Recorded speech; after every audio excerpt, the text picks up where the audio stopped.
जब प्रधानमंत्री ने ये कहा था 2014 से पहले देश में पैदा होने पर लोगों को शर्म आती थी, ये किसके खिलाफ था? ये नहीं, ईवीएम से चुनाव हुआ? कैसे चुनाव हुआ? सर्वसम्मत से हमारे यहाँ अचानक से एकदम घंटे भर में। पार्लियामेंट्री बोर्ड में 2.5 साल से क्यों नहीं कर रहे थे? मैं हूँ यासर मलिक। हाँ तो बस, और कोर्ट ने ले दिया निर्णय। उससे जाहिर होता है कि बीजेपी हिंदू मुसलमान की राजनीति के लिए कर रही थी। देश में मुसलमान डर में जी रहा है सुधांशु जी, ट्रेन में बस में जाने से डरता है। वो तो जिएगा ना मानक भाई, जब आप हिजाब खींच लेंगे डर में क्यों नहीं जिएगा मुख्यमंत्री? और आप देख रहे हैं अपना YouTube चैनल YS3 न्यूज। वो बीफ का जिक्र हो रहा था ना, अभी बीफ का जिक्र हो रहा था, मैं उसी से जोड़ के बता रहा हूं। बीफ उसके पाया गया था। आप भी सहमत हैं क्या उस व्यू से?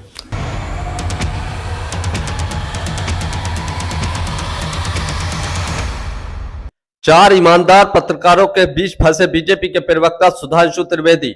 जब चार ईमानदार एंकरों ने बीजेपी के प्रवक्ता से सवाल पूछे, गॉडसे को लेकर, गांधी जी को लेकर, हिंदू मुसलमान की राजनीति को लेकर और जो अखलाक का केस आया था उसको लेकर जब सारे सवाल पूछे गए तो बीजेपी के प्रवक्ता जवाब देने से बचते नजर आए, हाथ जोड़कर माफी मांगने लगे। लाइव डिबेट के अंदर आप लोग ये पूरी डिबेट देखकर जाइए, बहुत शानदार डिबेट होने वाली है। और तमाम मुद्दों पर जब घेरा है चार ईमानदार पत्रकारों ने, तो बीजेपी के प्रवक्ता की कैसी हवा निकलती है, कैसी इधर उधर की बातें करने लगते हैं और बचने की कोशिश करते हैं लेकिन बच नहीं पाते हैं। ये बहुत ही शानदार डिबेट है, आज तक के इतिहास की पहली ऐसी डिबेट है जहां पर गोदी मीडिया के एंकर नहीं बल्कि ईमानदार एंकरों ने बीजेपी के प्रवक्ता सुधांशु त्रिवेदी से सवाल पूछे और उनकी बखिया उधेड़ी। तो आप लोग पूरी डिबेट देखिए। पहला सवाल यहीं से, राहुल गांधी की विदेश यात्रा से ही शुरू करता हूं। आपने प्रेस कॉन्फ्रेंस किया और आपने कहा राहुल जी विदेशी धरती पर जाकर देश की बदनामी करते हैं, ये देश विरोधी, देशद्रोही तक शब्दों का इस्तेमाल किया गया और ये सच है। कांग्रेस पार्टी कहती है 2014 के बाद से प्रधानमंत्री विदेश में जाकर इतनी बार 2014 से पहले के भारत और उससे पहले की सरकारों, उससे पहले की रूलिंग पार्टियों को कोस चुके हैं कि वो किस मुंह से कहते हैं कि विदेश में जाकर राहुल गांधी हमारी सरकार के खिलाफ ना बोले। देखिए, वो पार्टी की आलोचना करें समझ में आता है, सरकार की आलोचना करें समझ में आता है। जब वो कहते हैं कि चाइना ने बहुत संघर्ष करके अपने को स्थापित कर लिया है और बेरोजगारी से अपने को मुक्त कर लिया है, और ये भूल ही जाते हैं कि जुलाई 2023 के बाद बेरोजगारी का डाटा देना बंद कर दिया था चाइना ने। तब उसने रिकैलिब्रेट किया और जनवरी 2024 से फिर शुरू किया डाटा। फिर जुलाई 2024 आते आते 17% हो गया और फिर डाटा बंद कर दिया गया। आपको पता है पिछले महीने से चाइना ने वो डाटा भी बंद कर दिया, मकान के सेल्स का डाटा भी। अब अगर कोई ये कह रहा है, इसका मतलब तो सीधे सीधे, अब अच्छा चलिए छोड़िए आलोचना की बात, पाकिस्तान का नैरेटिव है कश्मीर के फ्री करने वाला। इस पे तो भारत में कांग्रेस और भाजपा एक थे ना कि कश्मीर भारत का अभिन्न अंग है। अब इलान उमर के साथ क्यों खड़े हैं भाई जो कहते हैं कश्मीर इंडिपेंडेंट है? इसमें तो पार्टी पॉलिटिक्स नहीं थी। इसलिए समझ में आता है कि वो जाने में या अनजाने में उन ताकतों के हाथ के खिलौने बन गए हैं। और मैं फिर एक और बात भी कहना चाहता हूं, भारत के इतिहास के एकमात्र नेता विपक्ष प्रतिपक्ष हैं जो इतनी बार विदेश जाते हैं और हर बार भारत के विरोध में बोलते हैं। अच्छा बताइए, पिछली सरकार में अधीर रंजन चौधरी थे, कितनी बार विदेश गए, कितनी बार भारत के खिलाफ बोले? मल्लिकार्जुन खड़गे जी भी तो नेता प्रतिपक्ष हैं राज्यसभा में, कितनी बार विदेश गए, कितनी बार भारत के खिलाफ बोले? नहीं, अभी और आगे सुनिए, मनमोहन सिंह सरकार में सुषमा स्वराज जी, अरुण जेटली जी, कितनी बार आपने सुना? आइए अटल जी की सरकार में, राज्यसभा में मनमोहन सिंह जी और लोकसभा में सोनिया गांधी जी कितनी बार विदेश गई और जाके विरोध में बोला? पर इनके नरसिम्हा राव की सरकार में अटल जी जाके समर्थन किए। ये तो पूरी दुनिया इतनी छोटी हो गई। मैं कल भी कह रहा था अपने शो पर, डिजिटल इंडिया है। हिंदुस्तान में बोलिए, जर्मनी में बोलिए, अमेरिका में बोलिए, कहीं भी बोलिए, सोशल मीडिया पर तो सब जगह लोग पढ़ी सुनी लेते हैं। तो देश में बोलने में और विदेश में बोलने में क्या फर्क है? वही बात यहां कह रहे हैं, वहां कह रहे हैं, जो यहां कहते हैं वो फर्क क्या रहता है कि आप किसके सामने किस विचार से बोल रहे हैं। और डिजिटल आपने कही बहुत अच्छी बात, भारत की संसद में भारत के फाइनेंस मिनिस्टर चिदंबरम साहब ने बोला था कि भारत, ऑन रिकॉर्ड है, कोई जाके चेक कर सकता है और वीडियो भी अवेलेबल है उस बयान का, कि भाई डिजिटल ट्रांसफॉर्मेशन भारत में पॉसिबल नहीं है, लोग कम पढ़े लिखे हैं, लिटरेसी रेट कम है, टैक्स हैवी कम है। ये फाइनेंस मिनिस्टर ऑफ इंडिया का on floor of the house दिया गया बयान है, मगर प्रधानमंत्री मोदी जी को उस पर विश्वास था। आज क्या है सर, डिजिटल ट्रांजैक्शन में इंडिया नंबर 1 का कंट्री है वर्ल्ड में, और नॉट ओनली नंबर 1। आपने तो मेरा सवाल ही घुमा दिया। पूरी बात सुनिए तो समझ में आता है ना। आप डिजिटल की बात समझिए। 49% डिजिटल ट्रांजैक्शन हम करते हैं, which is put US and China together, तो हमारा ज्यादा है। और सुनिए, यूपीआई सरपास करके वीजा को हाईएस्ट डिजिटल ट्रांसफॉर्मेशन वाला बन गया। इसीलिए मैं कह रहा हूं डिजिटल में भी अगर देखना है तो मोदी से सीख लो ना भाई, यहां बोलो या वहां बोलो, बोलो देश के हित में बोलो। पर जब प्रधानमंत्री ने यह कहा था 2014 से पहले देश में पैदा होने पर लोगों को शर्म आती थी, ये किसके खिलाफ था? ये क्या फिर आप पुरानी सरकारों को नहीं बोल रहे थे? वो एक मिनट बताता हूं, पुरानी रूलिंग पार्टीज को ही तो बोल रहे थे। सुनिए, विदेश में खड़े होकर। देखिए हम एक बात बताना चाहते हैं, 71 के लड़ाई के समय इंदिरा गांधी जी उससे पहले पूरे विश्व के दौरे पे गई। उन्होंने भारत की गरीबी के बारे में पूरा चित्रण किया कि हम बांग्लादेश से आए लोगों को नहीं वो कर सकते। इसका मतलब क्या वो भारत की गरीबी का मजाक उड़ा रही थी? एक यथार्थ बता रही थी। और जहां तक ये बात है कि उस समय क्या होता था, तो वहां के लोगों ने क्या लिखा वो भी छोड़ दीजिए। 2006 प्रधानमंत्री मनमोहन सिंह जी ऑक्सफोर्ड में डिग्री लेने गए और उनका भी बयान है, कोई जाके नेट पे पढ़ ले। हमने आपसे बहुत कुछ सीखा है, शायद British prime minister Gordon Brown के प्रेजेंस में हमने बहुत कुछ आपसे लीगेसी से, मतलब ब्रिटिश से कह रहे हैं कि हमने सीखा। और अब दौर क्या आया? दिसंबर 2024 में ऑक्सफोर्ड ने केस स्टडी की है उसी की जिसके आपने कहा कि मोदी जी के अंडर में इतना क्विक और इतना व्यापक डिजिटल ट्रांसफॉर्मेशन इंडिया में कैसे हुआ। यानी अब वो हमसे सीख रहे हैं और हम उनसे सीख रहे थे। देश तो वही है, 14 साल में इतना कैसे बदल गया। ओके, अब सतीश जी तैयार हैं अपने अगले सवाल के साथ। चक्रव्यूह में सतीश के सिंह आपकी बारी है। और ये चक्रव्यूह जरा फंसाने के लिए हम लोग रचने की जो कोशिश कर रहे हैं वो ये कि जिन मुद्दों पर कोई भी पार्टी या कोई भी नेता असहज हो जाता है, आसानी से निकल नहीं पाता। देखिए, सुधांशु जी की पार्टी की एक विशेषता है और इनके तमाम प्रवक्ता, ये तो बड़े नेता है कि नहीं, कि अगर इनके यहाँ गोल होता भी जाए तब भी डिफेंड करेंगे। आप डिफेंड करते रहेंगे, गोल होता जाए कोई बात नहीं। तो ये चक्रव्यूह का कोई मतलब है नहीं। अब डिजिटल का इतना ये प्रचार प्रसार कर रहे हैं कि मोदी जी ने ये कर दिया वो कर दिया, ये भी कुछ हो सकता है थोड़ा बहुत मैकाले वाला जो एजुकेशन है उसका प्रभाव हो। लेकिन मेरा सवाल दूसरा है। हाँ। मुझे ये सब कौन से शिक्षा से अकबर ने बीरबल चुना है, टोडरमल चुना है, ये जो अध्यक्ष नए बनाए गए हैं क्या चुनाव से बने हैं? कैसे आपके यहाँ चुनाव होता है? आप ही लोग भाजपा कांग्रेस वालों को वो तो डिफेंड भी नहीं कर पाए, उन्होंने चुन दिया मल्लिकार्जुन खड़गे को, लगा जैसे आम चुनाव देश में हो रहा है। आप लोग कैसे चुनते हैं? आपने कैसा अध्यक्ष चुना है? आप क्यों नहीं अध्यक्ष हो सकते? बिल्कुल बताता हूं साहब, मोदी जी की जो दूरदृष्टि है लोग उसको नहीं समझ पाते। हमने राहुल गांधी से 10 साल युवा अध्यक्ष चुना है और जिस समय अमृतकाल देश पूरा कर रहा होगा तब 67 के होंगे। अब सुनिए सर, वहां समस्या क्या रहती है? क्वेश्चन अलाउड है? हाँ, एक पूरा कर लूं उसके बाद। हाँ। कांग्रेस में क्या था? 6 सितंबर 2022 को खड़गे जी के चुनाव के समय 22 नेताओं ने लिख के भेजा, किसको? मधुसूदन मिस्त्री को, जो मुख्य चुनाव अधिकारी थे कांग्रेस के आंतरिक चुनाव में। भाई साहब, ये 28 पीसीसी से जो लिस्ट आई है वोटर की, वो तो दे दीजिए। नहीं दी गई। आज वोटर लिस्ट के लिए हल्ला मचा रहे हैं, अपनी इंटरनल वोटर लिस्ट नहीं दी और कहा वो चुन गए। हमारे यहां ऐसा कुछ नहीं, हमारे यहां सर्वसम्मति से चुनाव हुआ। सारे पहले जिला अध्यक्ष चुने गए, फिर प्रदेश अध्यक्ष चुने गए, उसके बाद चुनाव हुआ। हमारे यहां किसी से नहीं कहा गया कि वोटर लिस्ट दिखाओ, हमने कहा जी वोटर लिस्ट नहीं है। नहीं, ईवीएम से चुनाव हुआ? कैसे चुनाव हुआ? सर्वसम्मति से हमारे यहां अचानक से एकदम घंटे भर में? पार्लियामेंट्री बोर्ड में 2.5 साल से क्यों नहीं कर रहे थे? हाँ बिल्कुल, आपने बड़ा अच्छा सवाल किया है। हमारे यहाँ सोचने में वक्त मिलता लगता है। हाँ सुनिए, तो दूसरे की तरह नहीं है कि पैदा होते ही अध्यक्ष हो जाता है। पैदा हुआ अब अरे अध्यक्ष चुन के अध्यक्ष बनाया है क्या? ऐसा तो नहीं कि आप लोग कोई चाइनीज मॉडल अपना रहे हैं कि जो जिसको मुकर्रर कर दिया वो अध्यक्ष हो गया और उसको चुनाव का नाम दे दिया। देखिए सतीश के सिंह जी ने कितनी अच्छी बात कही। चाइनीज मॉडल क्या है? शी जिनपिंग का मॉडल। शी जिनपिंग का मॉडल क्या है कि उन्होंने अपने संविधान में संशोधन कर दिया कि अब वो ताजिंदगी राष्ट्रपति रह सकते हैं चीन के। इन सारी पार्टियों ने अपने अपने संविधान में संशोधन कर रखा है कि ताजिंदगी अध्यक्ष रह सकता है, एक ही परिवार का रहेगा। जैसे आप अभी चौंके हमारा अध्यक्ष आने पे। अब मैं पूछना चाहता हूं, आपसे पूछूं कि हाँ सर 2047 में भाजपा का अध्यक्ष कौन होगा? आप नहीं बता सकते, पर दावे के साथ कह सकते हैं कि अगर कांग्रेस पार्टी रही तो सत्ता का सूत्र या अध्यक्ष एक ही परिवार में होगा। जवाब दे देता हूं। सपा रही तो डिबेट को पूरा देखकर जाइए, अभी आगे और वरिष्ठ पत्रकारों के सवाल आने वाले हैं जिससे बीजेपी प्रवक्ता की धज्जियां उड़ने वाली, हवा निकलने वाली है और कैसे बचने की कोशिश करेंगे, तो पूरी डिबेट देखिए। इन्हीं के हाथ में रहेगा। डीएमके रही तो इसी परिवार के हाथ में रहेगा, राजद रही तो यही में रहेगा।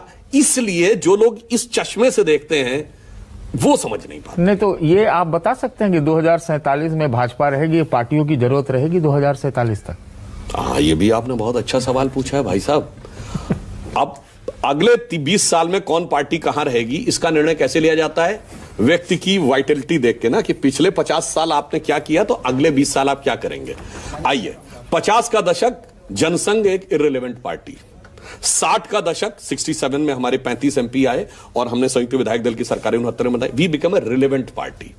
70 का दशक एक महत्वपूर्ण दल, केंद्र में भागीदार, अनेक राज्यों में मुख्यमंत्री। आइए साहब, 80 के दशक में एक झटका, 90 के दशक के पूर्वार्ध में मुख्य विपक्षी दल, 90 के दशक के अंत में नेतृत्व करने वाले सत्ताधारी दल के गठबंधन का नेतृत्व, और 2010 के दशक में हमारा अपने दम पे सरकार, और उसके बाद तीसरी बार सरकार। इसका मतलब आप सुनिए सर, 2004 से 14 कहते हैं 2004-14 हमारा एक झटका लगा और अगले दशक में हम आ गए, 4 में हटे 14 में आ गए। अब आप देखिए बीजेपी का राइज डिकेड बाय डिकेड है, इंक्लूडिंग 1984, और बहुत से लोगों को नहीं पता होगा 84 में हम 2 सीटों की पार्टी थे, पर in terms of percentage of vote Congress के बाद सबसे ज्यादा हमारे थे 8.86%। भले ही तेलुगु देशम 23 सीटों के साथ नंबर 1 पे थी, उसका वोट 4% था। अब कांग्रेस का डिक्लाइन डिकेड बाय डिकेड हुआ विद एन एक्सेप्शन ऑफ 1984।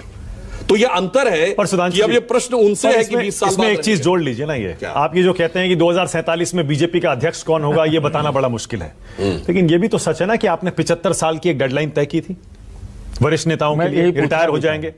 युवा बोले राहुल सब पर गांधी लागू से, नहीं है, राहुल ये सच है गांधी ना? से 10 साल यंगर आदमी को चुना बीजेपी का अध्यक्ष। हाँ, अगला प्रधानमंत्री भी क्या 85 प्लस 10 85 के होंगे, 75 प्लस 10। यहां पर भी एक बात मैं कहना चाहता हूं, आज देश जिस चुनौतीपूर्ण दौर में गुजर रहा है बहुत साफ है, इस समय किसी नए एक्सपेरिमेंट का कोई स्कोप नहीं है। और एक्सपेरिमेंटल पॉलिटिक्स एक दिल्ली में हुई थी 10 साल पहले, नई नवेली पार्टी आई, वो इतनी अजब अलबेली साबित हुई कि वो एक्सपेरिमेंटल बहुत डेट्रीमेंटल लगने लगा। इसलिए इस समय जांचे परखे खरे और तपे तपाए आजमाए मोदी जी के नेतृत्व के अलावा यदि कोई विचार कर रहा है, इसका मतलब वो भारत के भविष्य के साथ खिलवाड़ करने की सोच रहा है। वो देशद्रोही है। नहीं, भविष्य के साथ खिलवाड़ करने की सोच रहा है। वो दर्शकों के विवेक पे छोड़ते हैं। चल पर लेकिन सुधांशु जी थोड़ा तो बताइए ना, एक आगे की प्लानिंग तो की होगी ना आपने। क्या 75 का ये नियम किसी पर लागू नहीं है, या सब पर लागू है, या कुछ कुछ लोगों पर लागू देखिए, है? प्लानिंग रांसू जी को करने पता वाली चलेगा तो क्या है? बता देंगे। मैं सिर्फ पार्टी का प्रवक्ता हूं। प्लानिंग के लिए आप हमारे वरिष्ठ नेताओं से पूछिए, और वो प्रधानमंत्री जितनी दूरदृष्टि की प्लानिंग रखते हैं कि किसी को समझ में अच्छा, नहीं अपने मन की बात बता दीजिए सुधांशु जी, आप क्या चाहते हैं, कब तक रहे मोदी जी प्रधानमंत्री, या कब तक उनको रहना चाहिए? जब तक भारत विकसित ना हो जाए, 2047 तक। हो सकता हम पहले भी टारगेट अचीव कर लें। आपने जैसे- 47 तक का टारगेट रखा है। नहीं, मैं जैसे हम बता रहे हैं, मोदी जी की सरकार में एक महत्वपूर्ण बात है, हमने पावर जनरेशन में 40% इंस्टॉल कैपेसिटी का टारगेट रखा था 2030 अचीव करने को, और आपको पता है कब अचीव कर लिया? 2022। देन रिवाइज टारगेट हो गया कि 50% इंस्टॉल कैपेसिटी क्लीन एनर्जी होगी, क्लीन एनर्जी, ताकि कोयले के बाहर की। भाई साहब, वो 50% का टारगेट 2025 में हो गया। तो इसलिए भारत के विकसित होने तक हमें किसी प्रकार के डिरेलमेंट की और ये मुद्दा, जिस शख्स ने, नाथुराम गोडसे ने गांधी के शरीर एक और गांधी के शरीर की हत्या की, उसने गांधी के विचारों की भी तो हत्या की। विचारों की हत्या तो कांग्रेस ने की, नाथुराम गोडसे ने नहीं की। विचारों की हत्या जिसने कांग्रेस उस ने शख्स की। को मार दिया, उसके विचारों को ही मार अच्छा, दिया एक ना। और बात समझिए, ये महानता की प्रतिमूर्ति वो लोग हैं जो कहते हैं कि तमिलनाडु में जो राजीव गांधी के हत्यारे थे उनको तो माफ कर दिया जाए। अब मैं एक प्रश्न पूछता हूं, अगर गांधी जी बच जाते तो वो क्या करते? आप बताइए, आप बताइए ना। किसके लिए क्या करते? देश के लिए। नहीं, ना ना ना, गोडसे के लिए। वो गोडसे के लिए क्या करते? कहते फांसी पे लटका दो। भाई प्रियंका गांधी ने कहा ना, मैंने माफी अपने, कर देते, वो तो कहते कि माफी कर। सुनिए, और उनका जो विचार था, अब मैं यही मैं कह रहा हूं, मगर जो एलटीटी वालों ने मारा उनको तो माफी है, और 78 साल पुराने पे लड़ाई है। सुधांशु और जी, मैं तो कह आप रहा हूं मतलब महात्मा गांधी के साथ प्रियंका गांधी को कंपेयर कर रहे हैं? नहीं, कहां सर, आप बताइए। आज वो सवाल उठा रहे हैं, आप तो महात्मा गांधी नहीं है ना, लेकिन गांधी जी, सवाल वो उठा रहे हैं। गांधी जी अच्छा, गोडसे एक और के बात साथ समझिए। क्या करते? अब उसका सुनिए, कंपैरिजन प्रियंका अब से तो चलिए नहीं मैं कर एक और भी सकते। बात बताता हूं। महात्मा गांधी के पौत्र के खिलाफ चुनाव कौन लड़ा था?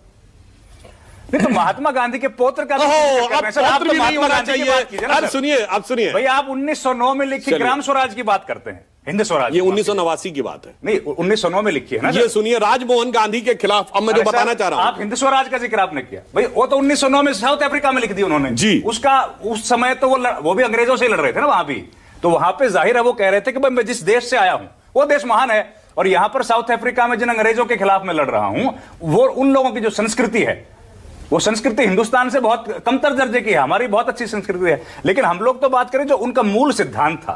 मूल सिद्धांत क्या था? अहिंसा का जो सिद्धांत उनका नहीं, मूल सिद्धांत बताइए। अहिंसा का उनका मूल सिद्धांत था। अहिंसा भारत में प्राचीन काल से, भगवान महावीर, भगवान महाबुद्ध, अब ये भी एक चक्कर हो गया। और सुनिए, उन्होंने कभी नहीं कहा कि मैं लेके आया हूं, वो तो हमेशा कहते थे तो भारत का सिद्धांत बिल्कुल था। कहा। फिर गांधी का सिद्धांत कहां हुआ? उन्होंने तो आगे तो भगवान महावीर और भगवान बुद्ध का सिद्धांत है। सिद्धांत तो सब लोग पौराणिक कथाओं से लेते हैं, वो तो सिंपल सी बात है। अच्छा, और लेकिन उनको आगे बढ़ाया ना सर उन्होंने, उसको लेके चले, उसी के साथ लड़ाई हुई ना। उन्होंने हिंसा का तो समर्थन कभी नहीं किया ना, हिंसा के साथ तो कभी नहीं खड़े रहे, अहिंसा के साथ ही खड़े रहे महात्मा गांधी। अच्छा, फर्स्ट वर्ल्ड वॉर में कांग्रेस ने प्रस्ताव पारित करके यही मैं कह रहा, अंग्रेजों का साथ दिया। वही तो सर 1914 का सर अपने हिंसा का समर्थन कभी नहीं किया। वर्ड बोलेंगे सर, हिंसा का समर्थन सर, 1 मिनट, 1914 की आप बात करेंगे, 1909 की आप बात करेंगे, लेकिन उसके बाद उन्होंने सुनिए पूरी बात सुनिए। हिंसा का समर्थन नहीं किया।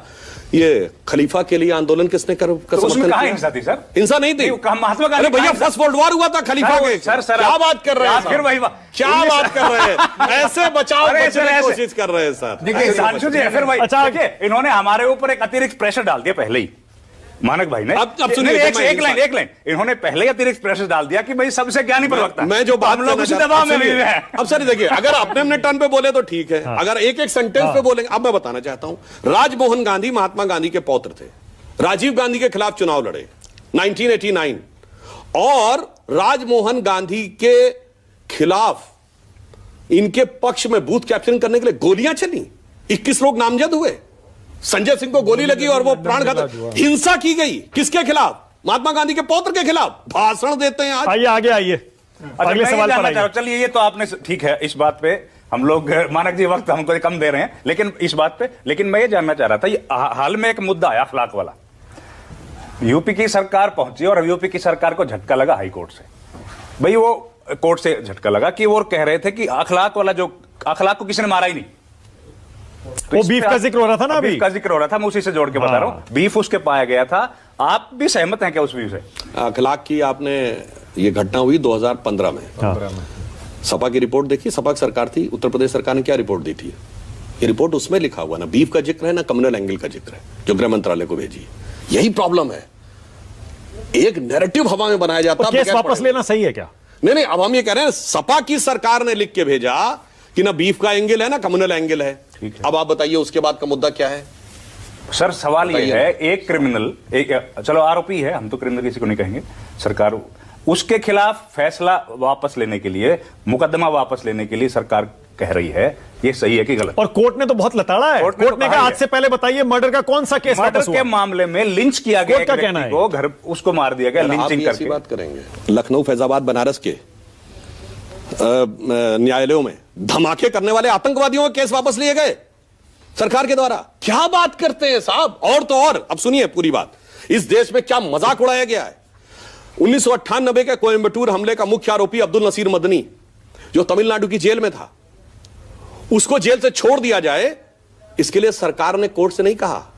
केरल असेंबली ने प्रस्ताव पारित किया, यूनानिमस, सारे कम्युनिस्ट, सारे कांग्रेस एक आतंकवादी के पक्ष में प्रस्ताव पारित कर रहे हैं और यहां पे आके भाषण देते हैं। उत्तर भारत में लोगों को जानकारी नहीं रहती। ये 2006 में स्पेशल सेशन बुलाया गया, I think March 2006, anybody can go and check.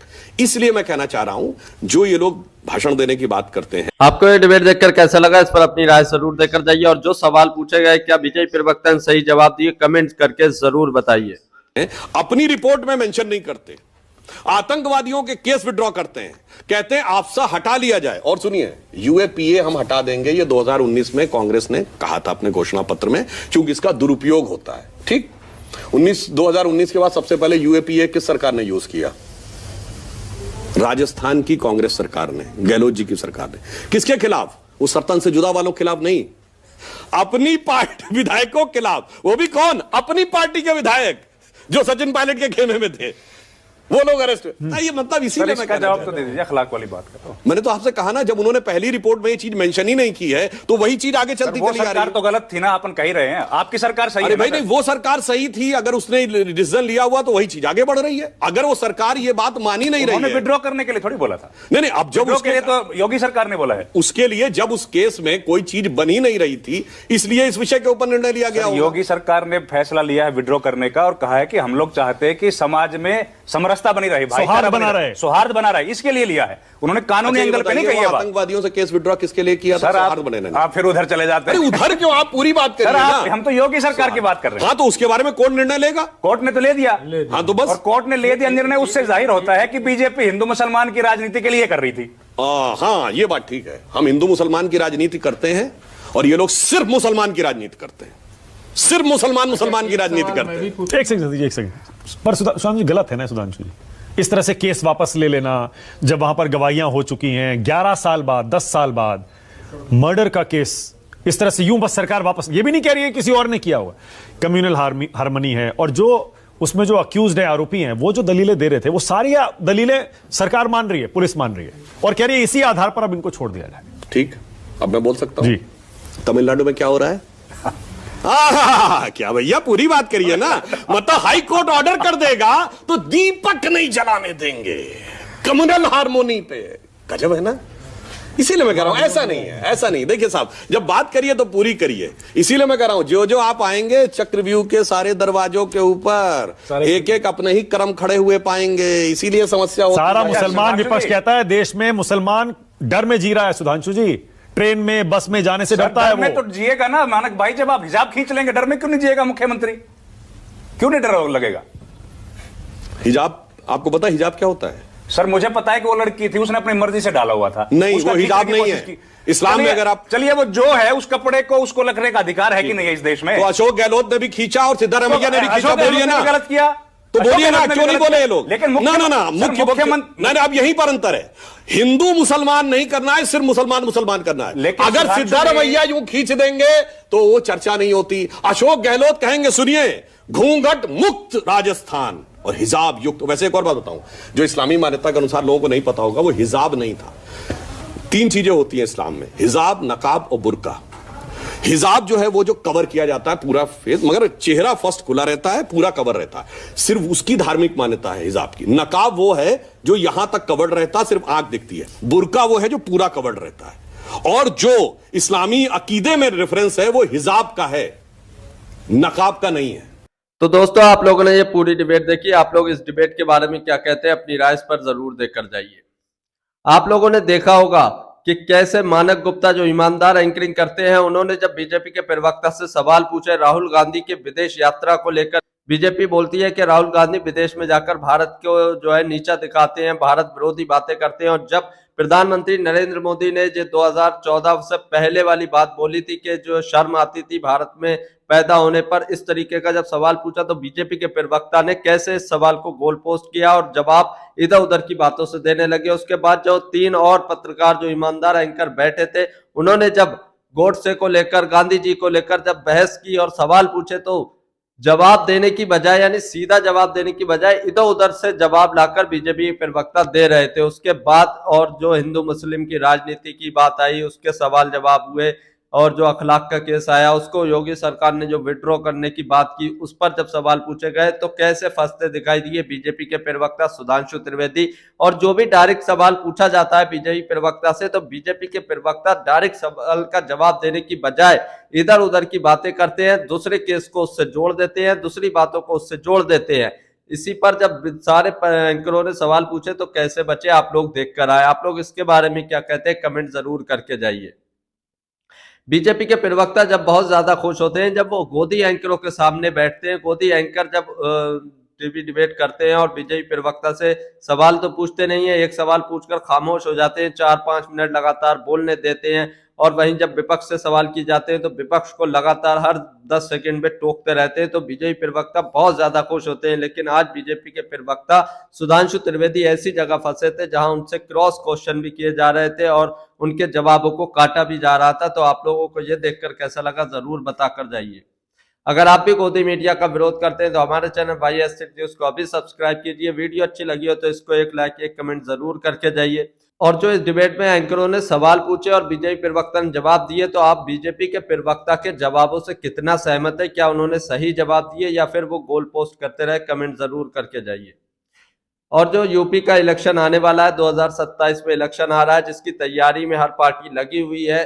तो आप लोग ये बताकर जाइए कि 2027 में इस बार यूपी में यानी उत्तर प्रदेश में किसकी सरकार बनने वाली है। क्या फिर से भाजपा इस बार बाजी मार ले जाएगी या सपा और कांग्रेस मिलकर जो है अपनी सत्ता बना पाएंगी उत्तर प्रदेश में और फिर से अखिलेश यादव मुख्यमंत्री बनेंगे या योगी आदित्यनाथ ही फिर से 2027 में मुख्यमंत्री बनेंगे। कमेंट जरूर करके जाइए कि इस बार उत्तर प्रदेश में कैसा चुनाव होगा। क्या हिंदू मुस्लिम की राजनीति पर ही चुनाव होगा या मुद्दों पर चुनाव होगा और कौन इसमें विजयी रहेगा और कौन मुख्यमंत्री बनेगा, जरूर बताइए।